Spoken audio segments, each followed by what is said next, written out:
केदारनाथ, जहां भक्ति और एडवेंचर एक साथ मिलते हैं, लेकिन एक बड़ा खतरा भी छुपा है, हेलीकॉप्टर क्रैशेस का। एक ऐसा एक्सीडेंट जो दिल धड़का देता है, और आज हम इसके पूरे किस्से को खोलेंगे। केदारनाथ उत्तराखंड का एक होली श्राइन, जहां हर साल लाखों लोग आते हैं। हेलीकॉप्टर सर्विसेज यहाँ के ट्रेचरस रूट्स को आसान बनाते हैं, लेकिन ये सर्विसेज कभी कभी ट्रेजेडी का सबब बन जाते हैं। आज हम बात करेंगे रीसेंट क्रैशेस की, डेथ्स और इंजरीज के नंबर्स की, और क्या एक्शंस लिए गए हैं इनको रोकने के लिए। इस सब के बारे में आपको विस्तार में बताएंगे आगे, लेकिन इससे पहले वीडियो के डिस्क्रिप्शन बॉक्स में जाएं। वहां कुछ बहुत फायदेमंद और इंडियन मिलिट्री से जुड़े और अन्य प्रोडक्ट्स के लिंक दिए गए हैं, जहां से खरीद कर आप हमें सपोर्ट कर सकते हैं। साथ ही साथ कमेंट बॉक्स में भारत माता की जय और वंदे मातरम भी जरूर लिखें। तो सबसे पहले बात करते हैं हाल ही में 15 जून 2025 को हुए हादसे के बारे में। सबसे ताजा ट्रेजेडी है ये। आर्यन एविएशन का बेल 407 हेलीकॉप्टर जो केदारनाथ से गुप्त काशी जा रहा था, गौरीकुंड के जंगल में क्रैश हो गया। 7 लोग मारे गए, including pilot captain Rajveer Singh Chauhan और एक 2 साल की बच्ची काशी जायसवाल। ये क्रैश सुबह 5:20 के आसपास हुआ और रीजन था बैड वेदर, डेंस फॉग और पुअर विजिबिलिटी।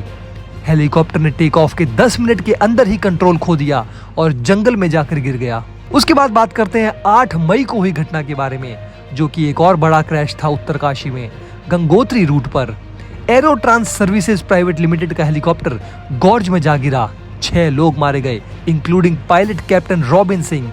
एक पैसेंजर इंजर्ड हुआ और एम्स ऋषिकेश में एयरलिफ्टेड किया गया। जून 7, 2025 को भी कैस्ट्रल एविएशन का हेलीकॉप्टर केदारनाथ जाते हुए टेक्निकल स्नैक की वजह से रुद्रप्रयाग गौरीकुंड हाईवे पर इमरजेंसी लैंडिंग करनी पड़ी। पायलट को माइनर इंजरीज हुई, लेकिन 5 पिलग्रिम्स बिल्कुल सेफ थे। साथ ही साथ 17 मई 2025 को भी एम्स ऋषिकेश का हेली एम्बुलेंस केदारनाथ में क्रैश लैंड हुआ। कोई कैजुअल्टी नहीं हुई, सब सेफ थे। मई 12, 2025 को बद्रीनाथ से सरसी जाते हुए एक हेलीकॉप्टर ने पुअर विजिबिलिटी की वजह से ऊखीमठ के स्कूल प्लेग्राउंड में इमरजेंसी लैंडिंग की। सब सेफ थे। सिर्फ 6 हफ्तों में 5 क्रैशेस हुए, जिसमें 13 लोगों की मौत हुई। ये 4 धाम यात्रा के सीजन का हिस्सा है, जब पिलग्रिम ट्रैफिक बहुत हाई होता है।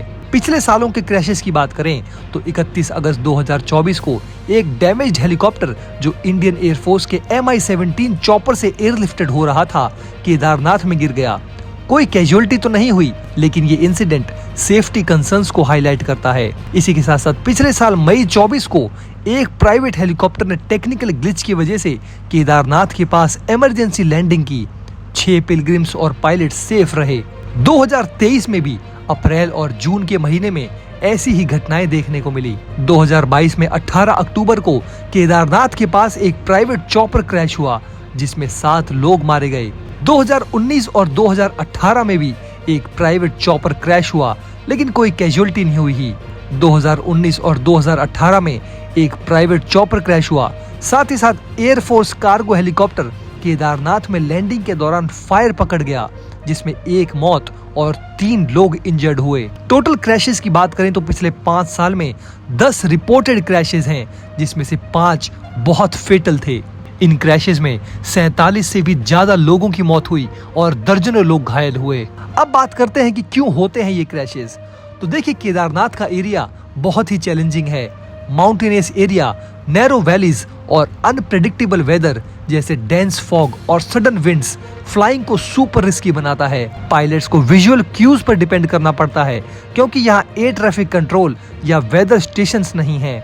15 जून 2025 को हुआ क्रैश इसका परफेक्ट एग्जाम्पल है। डेंस फॉग ने पायलट का कंट्रोल छीन लिया। कई क्रैशेस जैसे कि जून 7, 2025 का इंसिडेंट टेक्निकल फॉल्ट्स की वजह से हुआ। मेंटेनेंस इश्यूज भी एक बड़ा फैक्टर है। साथ ही साथ इंफ्रास्ट्रक्चर की हालत भी बहुत बुरी है। No air traffic control, no proper weather stations और सेफ डाइवर्जन साइट्स की कमी। पायलट्स ऑलमोस्ट ब्लाइंडली फ्लाई करते हैं। इसी के साथ साथ ऑपरेटर्स का नेग्लिजेंस भी एक बहुत बड़ा कारण है इन क्रैशेस के पीछे। कुछ ऑपरेटर्स वेदर चेक्स या DGCA नॉर्म्स को सीरियसली नहीं लेते, जैसे जून 15, 2025 के क्रैश में, जहां आर्यन एविएशन पर FIR फाइल हुई क्योंकि उन्होंने उड़ान से पहले वेदर को अच्छे से चेक नहीं किया था। लेकिन इतने इंसिडेंट्स के बाद भी क्या एक्शन लिए गए हैं, क्या कुछ बदला है? ये आपको बताते हैं। जून 15, 2025 के क्रैश के बाद सीएम पुष्कर सिंह धामी ने 2 दिन के लिए 4 धाम यात्रा के हेलीकॉप्टर सर्विसेज सस्पेंड कर दिए। आर्यन एविएशन के ऑपरेशंस भी बंद कर दिए गए। 2 पायलट्स के लाइसेंस 6 महीने के लिए सस्पेंड किए गए। एक कमेटी जो पहले भी क्रैशेस इन्वेस्टिगेट कर रही थी, अब इस लेटेस्ट क्रैश को भी देखेगी।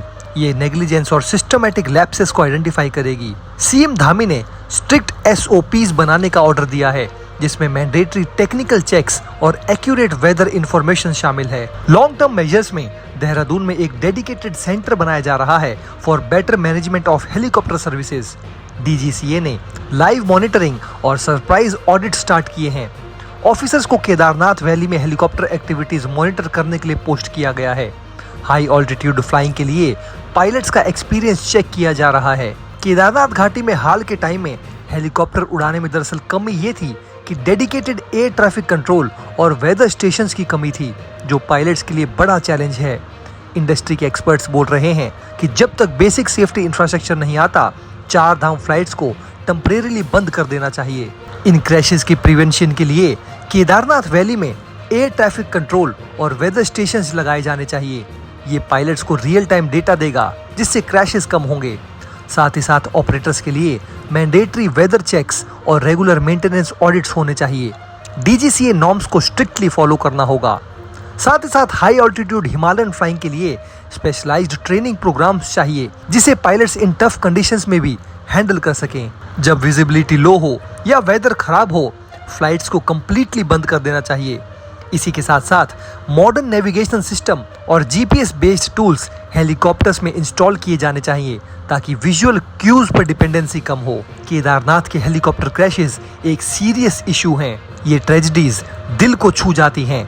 हर पैसेंजर की जिंदगी के पीछे एक कहानी होती है, जैसे राजकुमार जायसवाल का परिवार, जिनका 2 साल का बेटा विवान बच गया क्योंकि वो अपने दादा के साथ रहा। दोस्तों, ये थी केदारनाथ के हेलीकॉप्टर क्रैशेस की कहानी। अब हमें आपकी राय चाहिए। क्या आपको लगता है कि 4 धाम यात्रा के लिए हेलीकॉप्टर सर्विसेज बंद होनी चाहिए जब तक सेफ्टी इंप्रूव ना हो?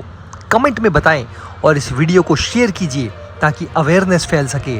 आओ सेफ्टी के लिए आवाज उठाएं। दोस्तों, अगर आप हमारे काम को पसंद करते हैं और हमारी खबरें आपको पसंद आती है, तो हमारे इस चैनल को सब्सक्राइब किए बिना बिल्कुल भी मत जाइएगा। हमारे इस उभरते हुए चैनल को सपोर्ट कीजिए और आपका एक सब्सक्राइब हमारे लिए बहुत मायने रखता है।